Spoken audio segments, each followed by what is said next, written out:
സംഘടനയുടെ ആളാവാൻ ഞാൻ തയ്യാറില്ല. അതുകൊണ്ട് അയാൾ വിളിച്ചിട്ട് ഞാൻ പറഞ്ഞു, തെക്കൻ കേരളത്തിലെ പ്രവർത്തകന്മാർ ഇങ്ങനെ ചെയ്യുന്നുണ്ടല്ലോ സാഹിബ്, അത് ഞങ്ങൾ പറഞ്ഞിട്ട് ചെയ്തതല്ല. ഞങ്ങൾ കോടതി ഭാഷയിൽ സംസാരിക്കരുത്. യാഥാർത്ഥ്യമുണ്ടോ ഇല്ലയോ എന്നുള്ള വിഷയം നിങ്ങൾ വിസ്മരിക്കാൻ ചെയ്തിട്ടില്ല. ശരിയാണ്, KNMന്റെ യൂണിറ്റുകളാണ് ചെയ്തത്. അവിടെ ഇപ്പൊ നിങ്ങൾ എന്താ പറയാൻ പോകുന്നത്? ഞാൻ ആ പരിപാടി പങ്കെടുക്കൂല. അതൊരു ചതിയല്ലേ? ഞാൻ പറയാതെ വലിയ ചതിയിൽ നിന്ന് രക്ഷപ്പെടാൻ ഒരു ചെറിയ ചതി. ആള് CP സലീം സാഹിബാണ്. ഞാൻ ആ പരിപാടി ബഹിഷ്കരിച്ചു, പോയില്ല. പിന്നെ അനുഭവിക്കേണ്ടി വന്നത് മുജാഹിദ് സുഹൃത്തുക്കൾക്ക് അറിയാമല്ലോ, മുജാഹിദ് കെട്ടാൽ എങ്ങനെ ഇരിക്കുന്നു. പിന്നെ വന്നത് മുഴുവൻ തെറി, പുളിച്ച തെറിയുള്ള ഇന്നും എന്റെ ഫോണിൽ കിടക്കുന്നുണ്ട് ആ മെസ്സേജുകൾ. നീ ആരടാ?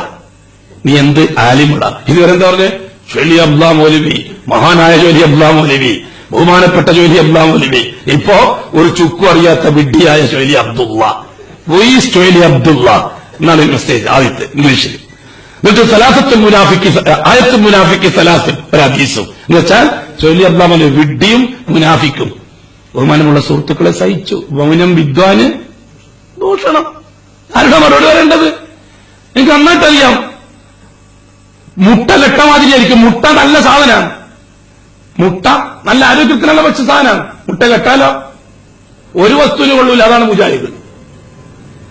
മറ്റുള്ള പ്രസ്ഥാനങ്ങൾ മാങ്ങ പോലെയാണ്. മാങ്ങ ഒരു ഭാഗം പഴുത്ത ഭാഗം മുറിച്ചിട്ട് ബാക്കി തിന്നാം. അത്രയും പറ്റൂല മുജാഹിദ് കെട്ടാൽ.